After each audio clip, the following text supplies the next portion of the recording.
अस्सलाम वालेकुम अज़ीज़ तलबा व तालिबात। इससे क़बल के लेक्चर में हमने उर्दू अखबारात के शात के सिलसिले में रोशनी डाली है, क्योंकि इस शोबे से तलबा वाबस्ता होकर आज़ादाना तौर पर ख़ुद मुक्तफ़ी हो सकते हैं, वो अपने कदमों पर ठहर सकते हैं, कुछ कमा सकते हैं। अखबारात शाये करने का मसला हो या अखबारात में बतौर सहाफ़ी या बतौर कालम निगार, वो अपनी शख्सियत को मनवा सकते हैं। जैसे आप और हम सब इस बात से वाकिफ़ हैं कि आज का अखबार दौर माजी के अखबार से बहुत कुछ मुख्तलिफ होता है। अखबार कम वो एक तरह से मैगज़ीन नज़र आता है, जिसमें हर रोज़ दिनों की मुनासिबत से मुख्तलिफ अलग अलग उन्वानात से कॉलम शाये होते हैं। उन कॉलम में दस्तरस हासिल करके अपनी शख्सियत को मनवा कर बहुत कुछ वो अखबारात से भी कमा सकते हैं, लेकिन उसके लिए मालूमात मुताला बहुत ज़्यादा अहमियत रखता है। खैर, पिछले सिलसिले को हम मज़ीद आगे बढ़ाएंगे और उर्दू अखबारात की या किसी भी अखबार के इशाअत के सिलसिले में जो चंद रहनुमाना उसूल है, उन उसूलों पर भी रोशनी डालेंगे जो बेइंतहा ज़रूरी है और उन पर अमल आवर होना भी ज़रूरी है। अखबार निकालने से कबल हमें हुकूमत से इजाज़त तलब करनी होती है, लिहाजा ज़िला कलेक्टर के नाम से सबसे पहले इजाज़त लेना ज़रूरी होता है। जब आप ज़िला कलेक्टर से इजाज़त लेंगे अपनी, उसके लिए एक आपको दरख्वास्त देनी पड़ती है और उस दरख्वास्त में आप जो भी अखबार या रिसाला शाये करते हैं, उस अखबार का नाम भी जो है आपको वाज़े करना पड़ता है।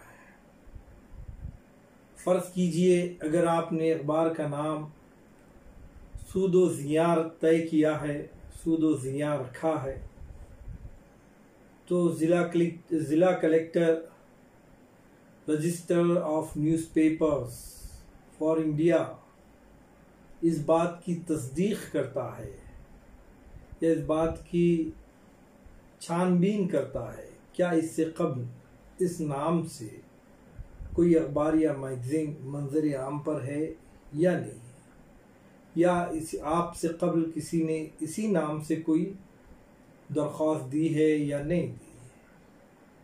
अगर ये अखबार इससे कबल नाम से ही इसी नाम से ही मंज़र आम पर है या कोई और शख्स ने इसी नाम से दरख्वास्त दी है, तो फिर वो आपको नाम नहीं मिलेगा।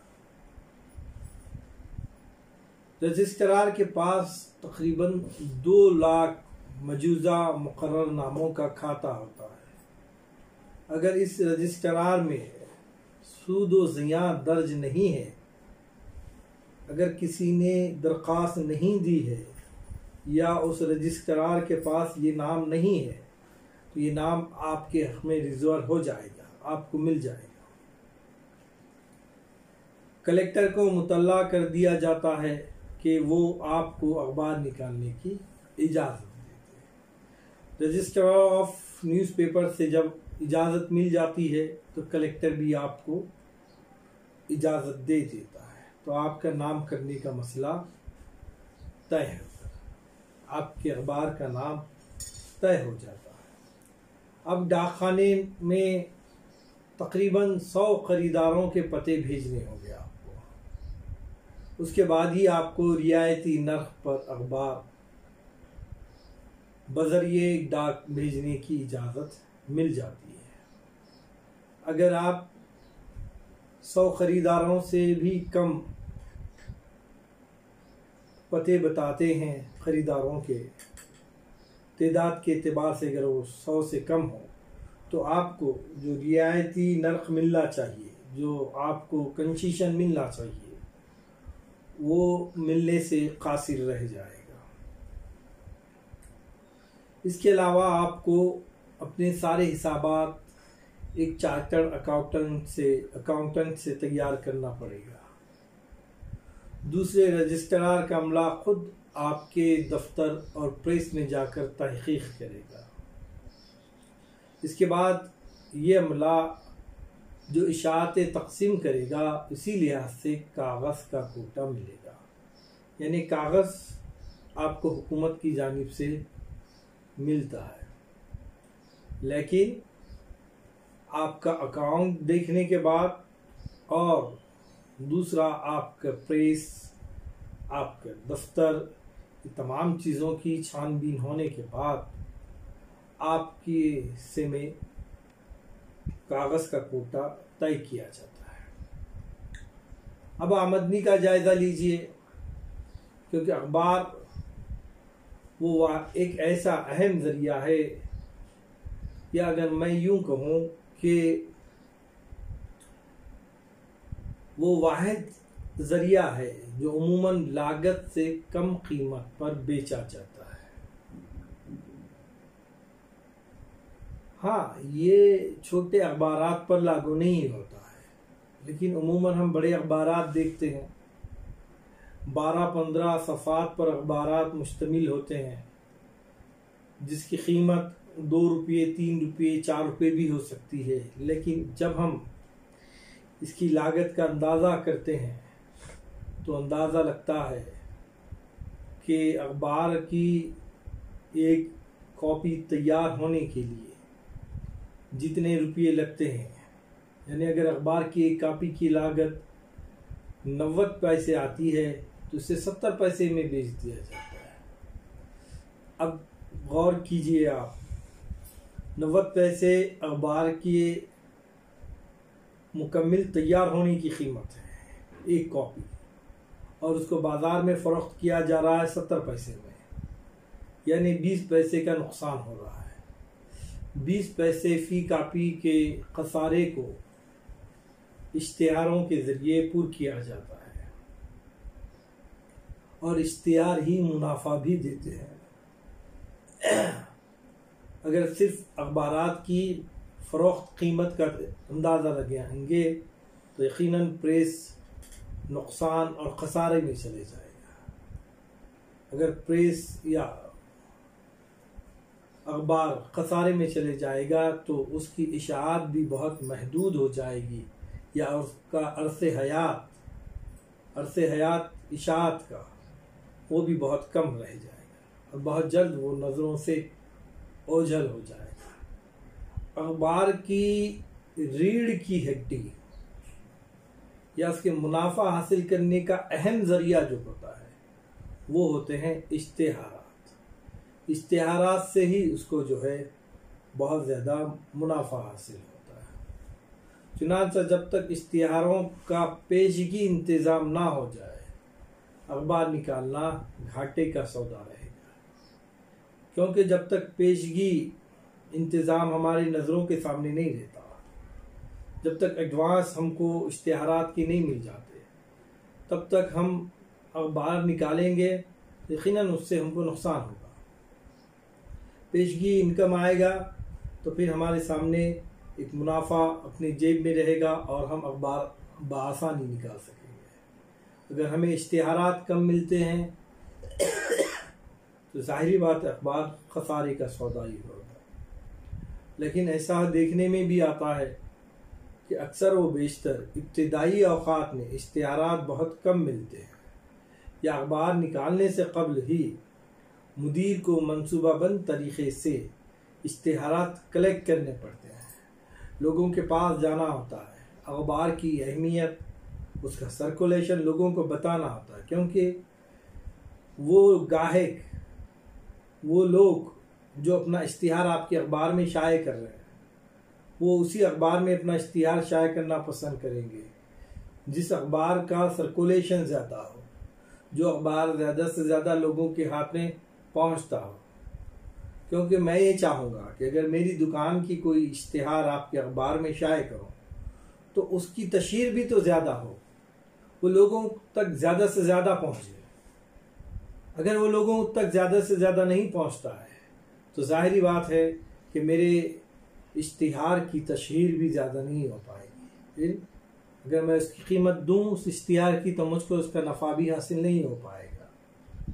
तो मुदीर के लिए ये बात ज़रूरी होती है कि उसके सर्कुलेशन जो अखबार का होता है उस अखबार के सर्कुलेशन को बढ़ाए ताकि इश्तिहार देने वाले को इत्मीनान हासिल हो कि वो जिस चीज़ का इश्तिहार दे रहा है उस इश्तिहार को ज़्यादा से ज़्यादा लोग पढ़ रहे हैं, तब कहीं जाकर इश्तिहार देने वाले को भी इत्मीनान होगा और उसका भी फ़ायदा होगा और अखबार वाले का भी। अखबार की रीढ़ की हड्डी जैसे मैंने अभी कहा कि इश्तिहार है और इश्तिहार का ज़्यादा से ज़्यादा हासिल करना मुदीर अखबार के लिए यकीनन कामयाबी का बायस होता है। इश्तिहारात दो किस्म के होते हैं। एक कानगी इश्तिहारात होते हैं जो बाज़ार में मुख्तलिफ तिजारती सिलसिले में शाये होते हैं, जैसे दुकान का है या किसी भी कारोबार का है। और दूसरा इश्तिहार होता है मिन जानिब हुकूमत। मुल्क में इश्तिहार देने वाला सबसे बड़ा इदारा DAVP यानी directorate of advertising and visual publicity है, जो मरकज़ी वजारत इत्तलात व नशरियात का महकमा है। इसकी जानिब से अखबारात को इश्तिहारात हासिल होते हैं। हम आए दिन जब अखबार मुताले के लिए हाथ में लेते हैं, जब हम उसका मुताला करते हैं तो देखते हैं कि अखबार में हुकूमत की जानिब से मुख्तलिफ स्कीमात या हुकूमत के मनसूबाजात या और दिगर बातें हुकूमत की जानिब से शाये होते हैं। उसकी मालूमात भी अखबारात में दी जाती है ताकि क़ाराइन हुकूमत के मंसूबों से और हुकूमत की कारकर्दगी से वाकिफ़ हो। वैसे DAVP यानी directorate of advertising and visual publicity हिज़्ब ज़ैल नौइयत के इश्तिहारात देता है। नंबर 1 आम मुहिम यानी 5 साला प्लान। हुकूमत की जानिब से जो 5 साल के प्लानिंग तय किए जाते हैं उन तमाम प्लानिंग को वो वक्तन फ़वक्तन अखबारात में शाये करते रहती है। इसके अलावा फैमिली प्लानिंग, कौमी बचत, मजहबी हम आहंगी वगैरह, इस किस्म के इश्तिहारों उर्दू अखबारों को आसानी से मिल जाते हैं, लेकिन साल में एक मखसूस मुद्दत के लिए जारी किए जाते हैं। लिहाजा मुदीरान मालिक के लिए ये बात बड़ी काफ़ी अहमियत की हामिल होती है कि वो जिन अयाम में DAVP इश्तिहारात को अखबारात के लिए जारी करती है उस दौरान वो चौकन्ना रहते हुए इश्तिहारात हासिल करें। दूसरा है सेल्फ प्रमोशन यानी बिक्री बढ़ावा, जिसको हम कह सकते हैं आम जुबान में। सेल्स के मायने फरोख्त के होते हैं, प्रमोशन तरक्की, बिक्री बढ़ावा पर फरोख्त में इजाफा। अब ये जो इश्तिहार होता है, ऐसे इश्तिहारात बैंक, बीमा कंपनी, इंश्योरेंस कंपनी जिसे कह सकते हैं हम, रेलवे, पोस्ट ऑफिस वगैरह जारी करते हैं। ये हुकूमत के बड़े इदारे हैं। रेलवे हुकूमत हिंद का सबसे बड़ा इदारा है। पोस्ट ऑफिस हुकूमत हिंद का बहुत बड़ा इदारा है। LIC लाइफ इंश्योरेंस कॉरपोरेशन भी हिंदुस्तान का एक बहुत बड़ा इदारा है। इसकी जानिब से मुख्तलिफ इश्तिहारात वगैरह जारी किए जाते हैं। ये इश्तिहार आमतौर पर छोटे अखबारों को नहीं मिलते। इसके बाद ऐलानात वो नोट्स वगैरह का तस्करा आता है। हुकूमत की जानिब से मुख्तलिफ ऐलानात वक्तन फ़ौक्तन अखबारात में शाये होते रहते हैं, लेकिन अक्सर ये देखने में आया है कि ये ऐलानात उर्दू अखबारात को बहुत कम मिलते हैं। बच्चों, एक बात जहन नशीन करनी है कि ये दौर कंपटीशन का दौर है।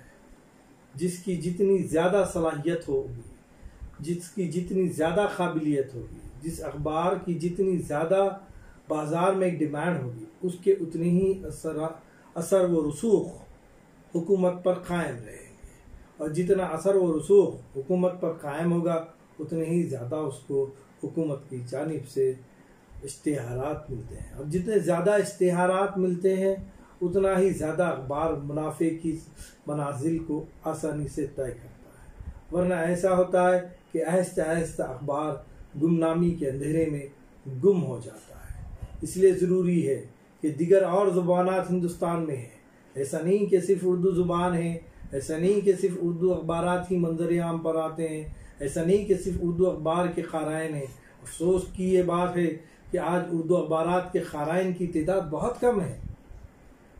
उर्दू अखबारात की इब्तिदा आज़ादी से कबल क़ायम की गई थी, एक मकसद के तहत क़ायम की गई थी, और अल्हम्दुलिल्लाह आज तक वो कामयाबी के रास्ते पर रवां दवा है। लेकिन हम ये देखते हैं कि दौरे माजी में कुछ कैफियत थी, आज कुछ अलग कैफियत है। आज़ादी के बाद जिस ज़ुबान को बहुत ज़्यादा फूलना फलना चाहिए था, जिसने जंग आज़ादी में कलीदी रोल अदा किया था, जिस सहाफ़त के सहाफ़ियों ने, जिस सहाफ़त के मुदीरों ने तोप के गोले पर बंद कर अपने आप को शहीद करा दिया, जिन्होंने तख्तेदार पे लटक कर अपने आप को शहीद करा दिया इस मुल्क के लिए, आज वही सहाफ़त अब आहिस्ता आहिस्ता दम तोड़ रही है। बहुत मुख्तलिफ वजूहात है। हम हुकूमत पर नुक्ताचीनी नहीं कर रहे हैं, लेकिन हमारी अपनी सलाहियतें महदूद होते जा रही हैं, और महदूद होती हुई सलाहियतें हमको आहिस्ता आहिस्ता बाज़ार से दूर कर रही है। बाज़ार में वही चीज़ फ़रोख्त होती है जिसका ज़्यादा डिमांड होता है। अब ऐसा महसूस होता है कि उर्दू अखबारात की डिमांड कम है, लिहाजा हमें इश्तिहारात भी कम मिलते रहेंगे। आज के लिए इतना काफ़ी है। इंशाअल्लाह दूसरे वीडियो में हम और इश्तिहारात पर दीगर बातों पर रोशनी डालेंगे। शुक्रिया।